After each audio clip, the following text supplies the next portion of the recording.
আসসালামু আলাইকুম সুধীমণ্ডলী। এখন কোরআন হাদিস থেকে গুরুত্বপূর্ণ আলোচনা পেশ করছেন বিশিষ্ট ইসলামিক চিন্তাবিদ ও মুফাসসির কোরআন হাফিজ মাওলানা মমিনুল ইসলাম নিয়ামতপুরী।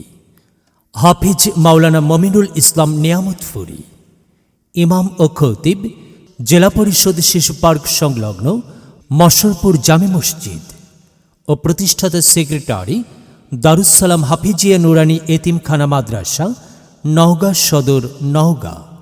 যোগাযোগ করুন হুজুরের মোবাইল নাম্বার 01737313382। আমার সম্মানিত ভাইরা, এই যে 5 আগস্টে এই স্বৈরাচারকে আমরা পতন করেছি, শুধুমাত্র এই কথা বলতে চাই, এই স্বৈরাচার শেখ হাসিনাকে পতন করার জন্য শুধুমাত্র বৈষম্য ছাত্র ভাইরা এবং ছাত্রী বোনেরাই শুধু জীবন দেই নাই, এইখানে জীবন দিয়েছে আমার জামাত ইসলামের ভাইরাও। কথা বলেন ঠিক কিনা?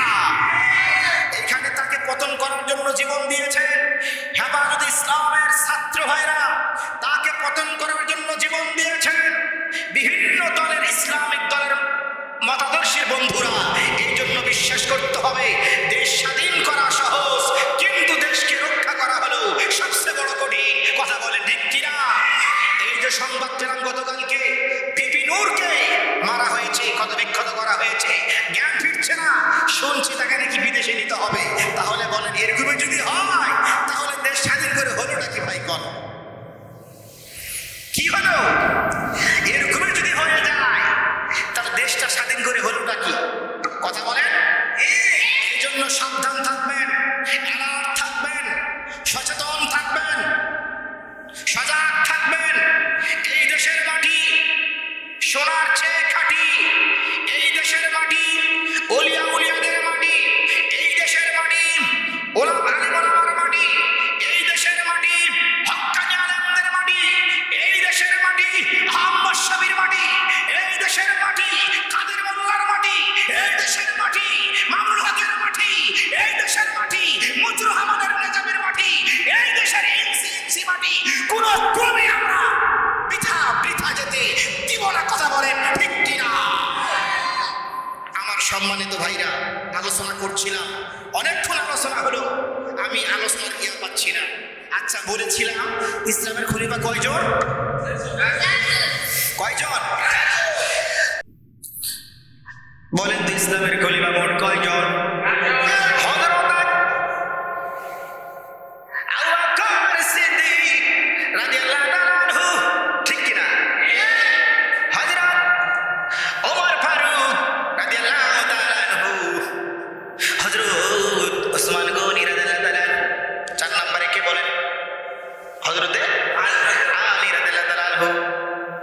ইসলামের 10 জন সাহাবীর যে জান্নাতের সুসংবাদ রাসূলুল্লাহ প্রদান করেছিলেন, তার মধ্যে একজন আছে,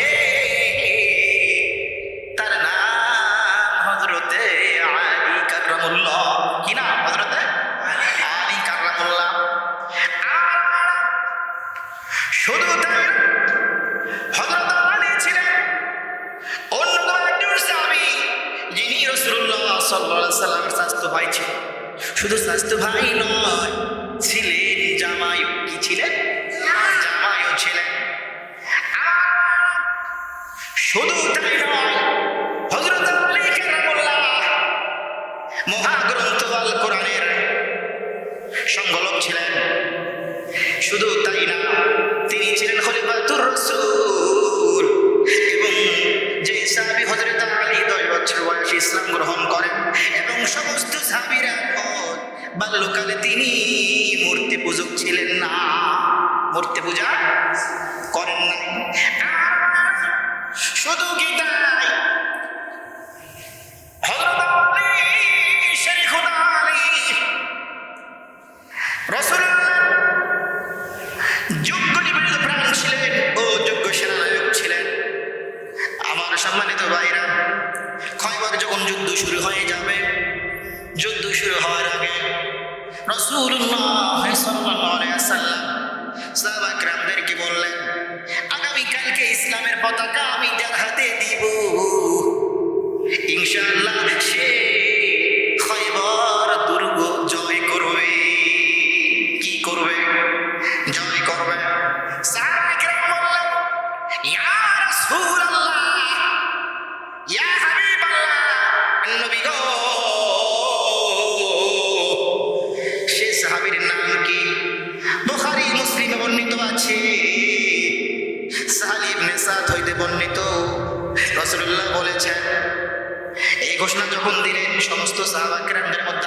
শুরু হয়ে গেল। রাসূলুল্লাহ বললেন, এবং যার হাতে পতাকা দিব সে সাহাবীর উপরে আমি খুশি এবং আল্লাহ খুশি। রাদিয়াল্লাহু তাআলা আনহুম ওয়া রাদু আন।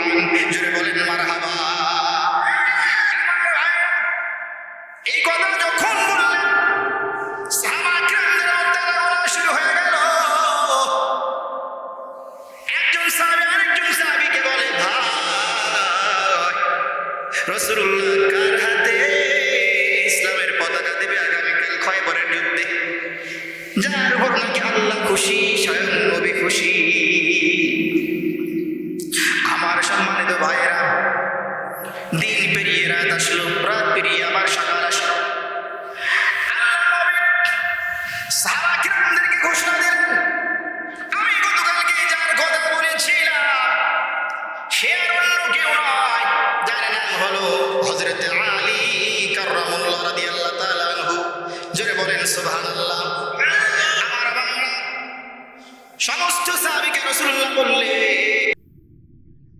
ও সাহাবায়ে কেরাম, তাবু থেকে বের হইয়া আলীকে ডাকে আনো, আমি আলীর হাতে পতাকা উঠিয়ে দিব।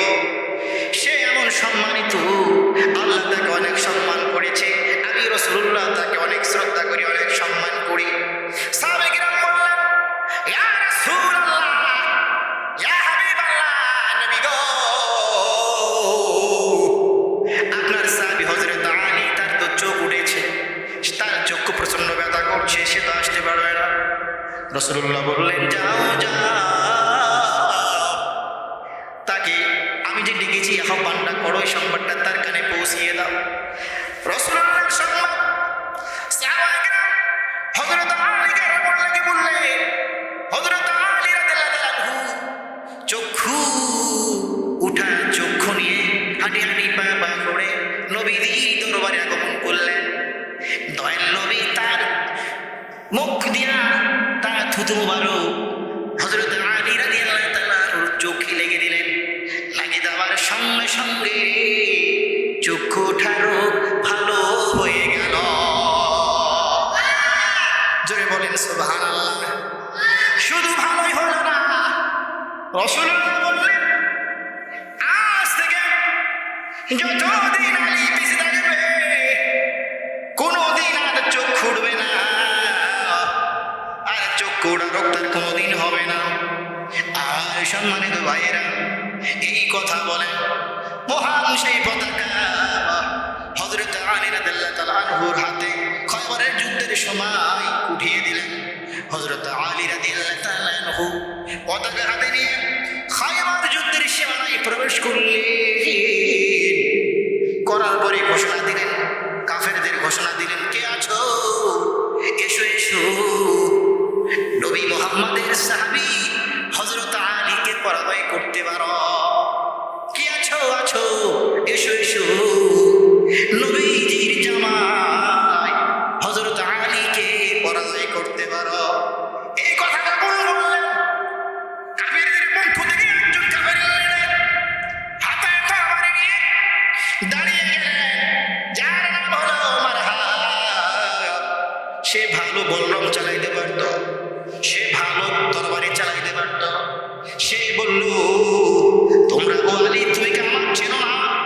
আমার ক্ষমতা কেমন তুমি কি জানো না? মক্কা মদিনায় আমার নাম অনেক ভাইরাল, সবাই জানে মারহাব ভালো তরবারি চালাইতে পারে, ভালো বলরাম চালাইতে পারে। আর তুমি আমার সঙ্গে লাগতে এসেছো, আজকে তোমার মরা নিশ্চিত, তোমাকে আমি আজকে হত্যা করব। হযরত আলী রাদিয়াল্লাহু তাআলা আনহু বললেন, ও মারহাব, তুমি আর কে? আমাকে তুমি কি চেনো না? আমি হলাম শেষ জামানার নবী মুহাম্মদ মুস্তাফা সাল্লাল্লাহু আলাইহি সাল্লামের জামাই হযরত আলী কাররামাল্লাহু রাদিয়াল্লাহু তাআলা আনহু আমার নাম। তুমি আমাকে হত্যা করার ষড়যন্ত্র করেছো, পরাজয় করার ষড়যন্ত্র করেছ, প্ল্যান করেছ। বিশ্বাস করো, তোমার সব প্ল্যান মিস্টেক হয়ে যাবে, তোমার সব প্ল্যান মিসফায়ার হয়ে যাবে। আজকে খয়বর যুদ্ধ আল্লাহ সুবহানাহু ওয়া তাআলা আমার ওসিলা করে বিজয় দান করবে। জোরে বলেন সুবহানাল্লাহ। হযরত আলী বললেন, তুমি কি আমার নাম শোনো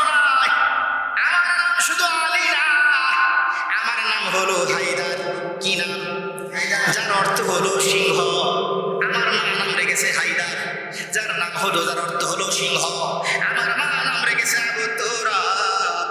এই কথা বলিয়া হযরত আলী রাদিয়াল্লাহু তাআলা আনহু তরবারি রাসূলুল্লাহর এই যে পতাকা হাতে নিয়ে তরবারি নিয়ে মারহাবের উপরে ঝাঁপিয়ে পড়লেন।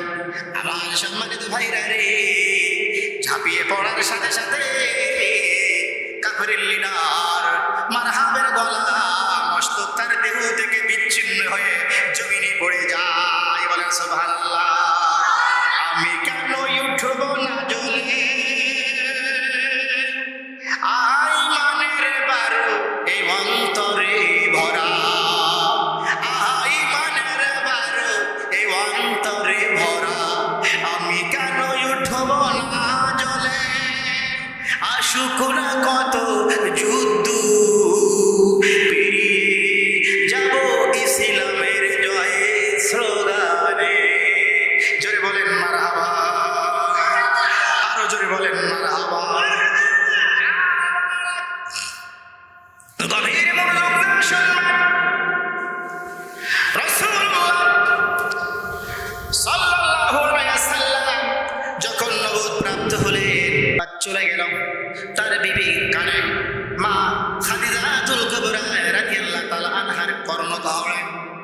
খাদিজাতুল কুবরা রাসূলুল্লাহর দাওয়াত পেয়ে উনি এখনো উনি তাবলীগের আঞ্জাম দেওয়ার কোনো পারমিশন পান না, কিন্তু ইতিমধ্যে রাসূলুল্লাহ দাওয়াত দেওয়া শুরু করেছেন। মা খাদিজাতুল কুবরা রাদিয়াল্লাহু তাআলা আনহা নবীজির সহধর্মিণী ইসলাম গ্রহণ করলেন। কি করলেন? ইসলাম ধর্ম গ্রহণ করলেন। ইসলাম ধর্ম গ্রহণ করে রাসূলুল্লাহ সাল্লাল্লাহু আলাইহি ওয়াসাল্লাম এক কামরায় প্রবেশ করে নামাজ আদায় করলেন। রাসূলুল্লাহ সহধর্মিণী মা খাদিজাতুল কুবরা রাদিয়াল্লাহু তাআলা আনহা সহকারে নামাজ আদায় করলেন।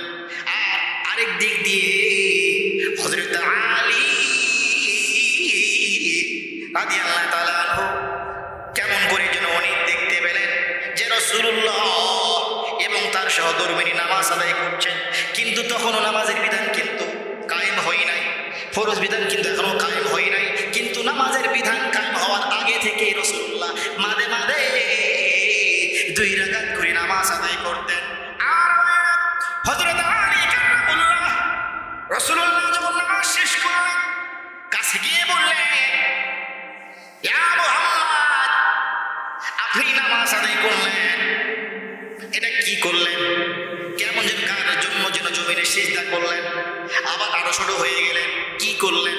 কেমন যেন একটা লাগলো, এটা এরকম কেন করলেন? এরকম কেন হলো? কারণটা কি বলেন? তখন রাসূলুল্লাহ বললেন, আলী শুনে রাখো আমার শাস্তি ভাই, শুনে রাখো, আমরা যেই স্রষ্টার ইবাদতে মগ্ন ছিলাম, মশগুল ছিলাম, ওই স্রষ্টা হলো বিশ্ব স্রষ্টা আল্লাহ। জোরে বলেন সুবহানাল্লাহ। মসজিদের ওই পাশে আমার, ও মসজিদের ওই পাশে আমার কবর দিও ভাই, আমি যেন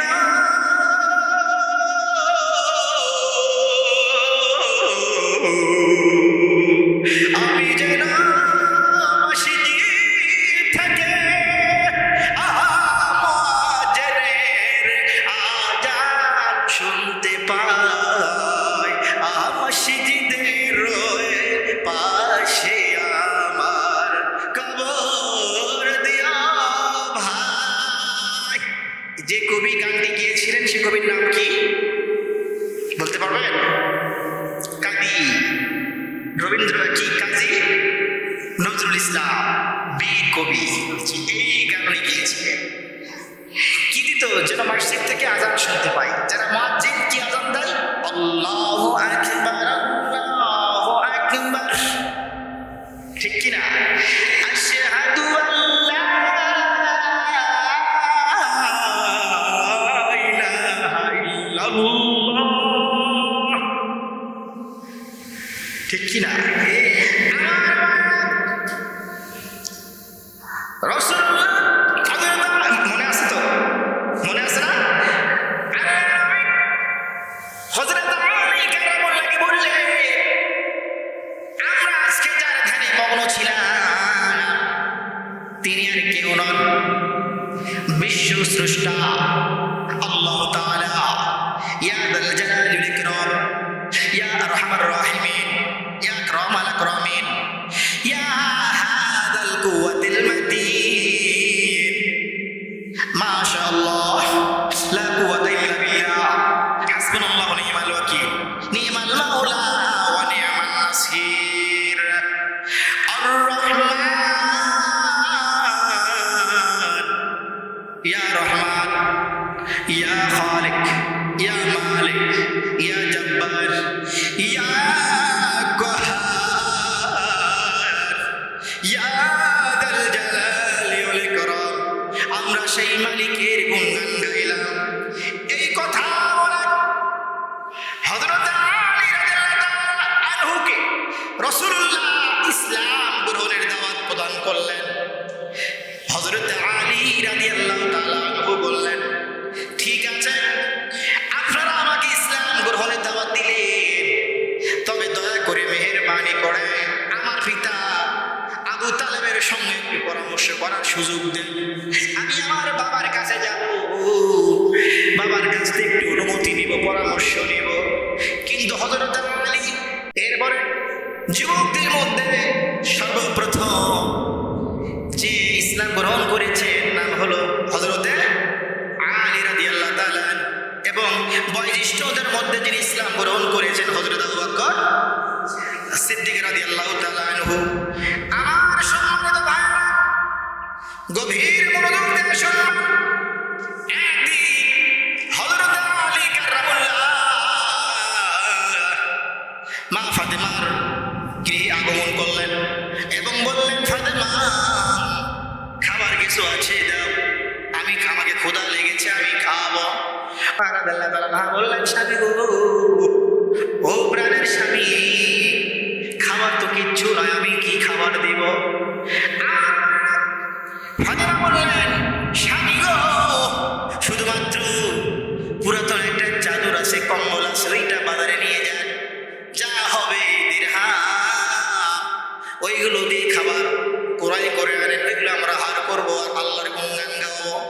হযরত আলী রাদিয়াল্লাহু তাআলা আনহু পুরাতন কম্বল বাজারে চলে গেলেন। গিয়া অনেক ক্রেতা কম্বল নেওয়ার জন্য এসেছে। কেউ বলে 4 দিরহাম, কেউ বলে 5 দিরহাম, কেউ বলে 6 দিরহাম। বলেন তো, পুরাতন জিনিস কেউ কি নিতে চায়? কেউ নিতে চায় না। কেমনে যেন 6 দিকতে কিতাবের মধ্যে আছে 6 দিরহাম দ্বারা এই চাদরটা বিক্রয় করলেন এবং 6 দিরহাম নিয়ে পথ চলা শুরু করলেন। যাইতে যাইতে কিছু দূর যাওয়ার পরে একজন ভিক্ষুক রাস্তার পাশে আসিয়া হযরত আলীকে বললেন, আলী, আমি অনেক ক্ষুধার্ত, ক্ষুধা লেগেছে, আমাকে কিছু খাবার দাও। হযরত আলী একবার ডানে তাকায়, একবার বামে তাকায়, আর আল্লাহকে বলে, আল্লাহ, এই যে ভিক্ষুক সেজে এসেছে, ও আল্লাহ, এখন আমি কি করব? ওইদিকে আমার হাসান হুসাইন এবং আমার বিবি অনাহারে আছে, আমি কি করব রে আল্লাহ? চিন্তিত পেরেশান হয়ে গেলে উনি দান করে দিলে, দান করে খালি হাত পা নিয়ে বাড়িতে রওনা দিচ্ছেন। যাইতে যাইতে আবার কিছু দূর যাওয়ার পরে একজন সুন্দর উটওয়ালা লাল রঙের একটা উট নিয়ে এসেছেন হযরত আলী রাদিয়াল্লাহু তাআলা আনহু দরবারে। এসে বললেন, আলী রে, এই যে একটা সুন্দর উট আমি এনেছি, তুমি কি নিবা? নিলে নাও, আমি তোমার কাছে বিক্রয় করব। আলী বললেন, ভাই, ঠিকানা নাই, দিরহাম নাই, কেমনে নিব? বলে, বাকিতে নাও। বলে, কয় দিরহাম দিব? বলে, 160 দিরহাম। বলে, টাকা কিন্তু পরে দিব। বলে, ঠিক আছে, অসুবিধা নাই। 160 দিরহাম দিয়া উট হযরত আলীর কাছে বিক্রয় করে উনি পথ চলা শুরু করলেন। যাইতে যাইতে যাইতে আবার কিছুদিন যাওয়ার পরে এর জিকির করেন, লা ইলাহা ইল্লাল্লাহ, জয় লা ইলাহা লা ইলাহা জয় জোরে লা ইলাহা, জোরে লা ইলাহা, জোরে লা ইলাহা, জোরে লা ইলাহা, জোরে লা ইলাহা, জোরে লা ইলাহা, জোরে লা ইলাহা, জোরে লা ইলাহা। হযরত আলী উট নিয়ে যায়, আরেকজন উট বিক্রেতা, উট ক্রেতা সামনে হাজির, বলে ও আলী, এত সুন্দর উট তুমি কোথায় পেলে, আমাকে দাও, আমি ক্রয় করব। হযরত আলী রাদিয়াল্লাহু তাআলা আনহু বললেন, আমি তো বাকিতে কিনেছি এত দিরহাম দিয়া, আপনি আমাকে কত দিরহাম দেবেন? বলে আমি আরো বেশি দেব। উনি তার কাছে নগদে বিক্রয় করলেন। কি দে, নগদ না বাকিতে? নগদে বিক্রি করে যেই দিরহাম পাইলেন, আগে যে ব্যক্তি বাকিতে বিক্রয় করেছিলেন তাকে বাকি টাকা মাইনাস করে দিয়ে দিলেন। আল্লাহু আকবার। করে যে টাকা, অবশিষ্ট টাকা নিয়ে মা ফাতেমা রাদিয়াল্লাহু তাআলা আনহার দরবারে চলে গেলেন। গিয়ে বললেন, ফাতেমা, এই যে শুরু থেকে শেষ পর্যন্ত আমি কম্বলটা বিক্রয় করলাম, এত দিরহাম পাইলাম, বাকিতে উট ক্রয় করলাম, আবার নগদে বিক্রয় করলাম, আবার কিছু দিরহাম উটওয়ালাকে দিয়ে দিলাম, এখন এই যে এসেছি তোমার দরবারে এত দিরহামগুলো নিয়ে, চলো চলো আমরা রাসূলুল্লাহর দরবারে যাব। আমরা কার সঙ্গে আমরা খেলা খেলেছি? রাসূলের দরবারে গেলে আল্লাহ রাসূল বললেন, আলী, তুমি প্রথমে যার কাছে উট তুমি ক্রয় করেছিলে বাকিতে, সে হলো হযরতে জিবরিল আমিন, আর যার কাছে বিক্রয় করলে সে হলো হযরতে মিকাইল। জোরে সরে বলেন সুবহানাল্লাহ, আরো জোরে বলেন সুবহানাল্লাহ, সুবহানাল্লাহ ওয়ালহামদুলিল্লাহ, লা ইলাহা ইল্লাল্লাহ, সুবহানাল্লাহ। তুমি বাঁচাও, তুমি মারো, অত ক্ষমা করো, তুমি বিনে কেউ নাই যে, তুমি বিনে কেউ নাই যে, ও গো আমার আল্লাহ, সুবহানাল্লাহ ওয়ালহামদুলিল্লাহ।